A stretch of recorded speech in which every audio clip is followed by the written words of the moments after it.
महाराष्ट्र में सरकार बदले हैं तो क्या अब सुशांत सिंह राजपूत केस की जो जांच है वो भी बदलने वाली है। नमस्कार, आप देख रहे हैं मैं नेटवर्क और आप सभी का स्वागत है। और आज के इस वीडियो में आप लोगों को बताएंगे कि किस तरीके से जैसे ही महाराष्ट्र में सियासत उठापटक हुई है और महाराष्ट्र की जो सरकार है वो बदली है और दोबारा से बीजेपी सत्ता में आई है, तब से लगातार अब जो है एक बार फिर से चर्चा में आ गए हैं सुशांत सिंह राजपूत। आप सभी को पता होगा कि सुशांत सिंह राजपूत के निधन के 2 साल से ज़्यादा हो चुके हैं और अभी तक इस केस में सीबीआई को कुछ भी हाथ नहीं लगा है। सीबीआई ने कुछ भी बड़ा कदम नहीं उठाया है, लेकिन इसी केस की जांच कर रही एनसीबी ने, आप सभी को पता होगा कि शुरुआती दौर में रिया चक्रवर्ती जो कि सुशांत सिंह राजपूत की गर्लफ्रेंड थी उनको, और रिया चक्रवर्ती के जो भाई है सौबिक चक्रवर्ती उनको, और उन समेत तमाम कई लोगों को पकड़ा था, कई लोगों को अरेस्ट किया था जिनको बाद में अदालत से बेल मिली थी। लेकिन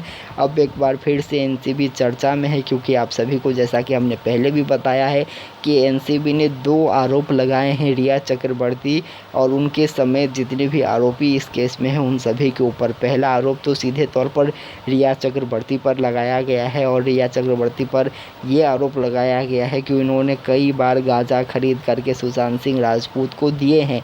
इसके अलावा जो सभी आरोपियों पर एक आरोप है वो ये है कि उन लोगों के बीच में एक प्लानिंग चल रही थी कि आखिरकार किस तरीके से बॉलीवुड में नशीली पदार्थों का जो है बिक्री करना है। लेकिन आप सभी को बता दूं कि ये ऐसे 2 आरोप है जो कि एनसीबी ने चार्जशीट के जरिए अदालत में दाखिल की है। लेकिन सबसे बड़ा सवाल अब खड़ा हो गया है इसकी टाइमिंग को लेकर के, क्योंकि आप सभी को पता होगा कि इससे पहले महाराष्ट्र में जो है विपक्षी दलों की सरकार थी, जिसमें महाआघाड़ी यानी कि एनसीपी, कांग्रेस और शिवसेना की गठबंधन की सरकार थी। लेकिन जैसे ही गठबंधन की सरकार वहां पर गिरी और दोबारा से बीजेपी सत्ता में आई है, उसके बाद एनसीबी का हरकत में आना अपने आप में सवाल खड़ा करता है और कहीं ना कहीं एनसीबी की जो कार्यशैली है उस पर भी सवाल खड़े होते हैं। क्योंकि अगर एनसीबी के पास इस आरोपों के जो है सबूत थे, इस आरोप के खिलाफ उनके पास जो है तथ्य थे, तो जब एनसीपी और कांग्रेस शिवसेना की सरकार थी तो उस समय में एनसीबी ने आखिरकार जो है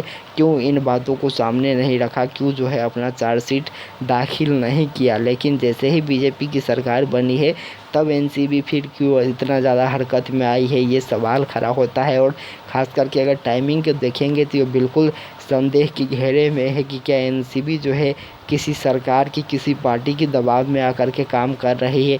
क्योंकि इतने दिनों तक एनसीबी शांत थी इस केस में, लेकिन लगातार अब जो है हलचल एक बार फिर से शुरू हो चुकी है जैसे ही बीजेपी की सरकार महाराष्ट्र में बनी है। और हम सब जानते हैं कि सुशांत सिंह राजपूत का जो पूरा केस था वो राजनीति के भेंट चढ़ गया, क्योंकि आप सभी को पता होगा कि राजनीति के कारण से ही ये केस एनसीबी में, ईडी में और सीबीआई तक पहुंचा। लेकिन अभी तक इस केस की अगर हम बात करें, वो जो जांच के नतीजे हैं वो बिल्कुल ज़ीरो है। कोई भी जांच के बाद जो है इस केस में जो है प्रोग्रेस है वो देखने को नहीं मिला है।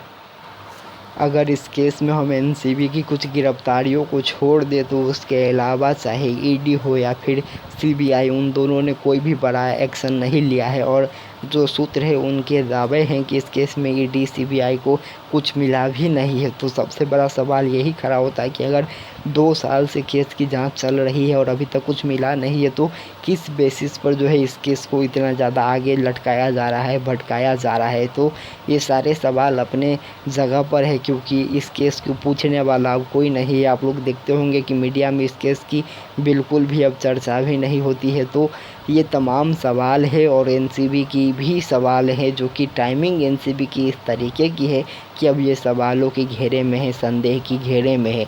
देखना होगा कि आगे आगे अब क्या इस केस में और सामने निकल के आएगा, क्योंकि अब हलचल शुरू हुई है तो और भी खबरें सामने निकल के आने वाली है, इसमें कोई दोहराई नहीं है। तो जैसे ही और भी खबरें सामने आएंगे हम आप लोगों को ज़रूर देंगे। तब तक बने रहिए हमारे साथ, चैनल को ज़रूर सब्सक्राइब कर दे, बेल आइकन को ज़रूर प्रेस कर दे और वीडियो को ज़्यादा से ज़्यादा लाइक और शेयर ज़रूर करें। नमस्कार, धन्यवाद।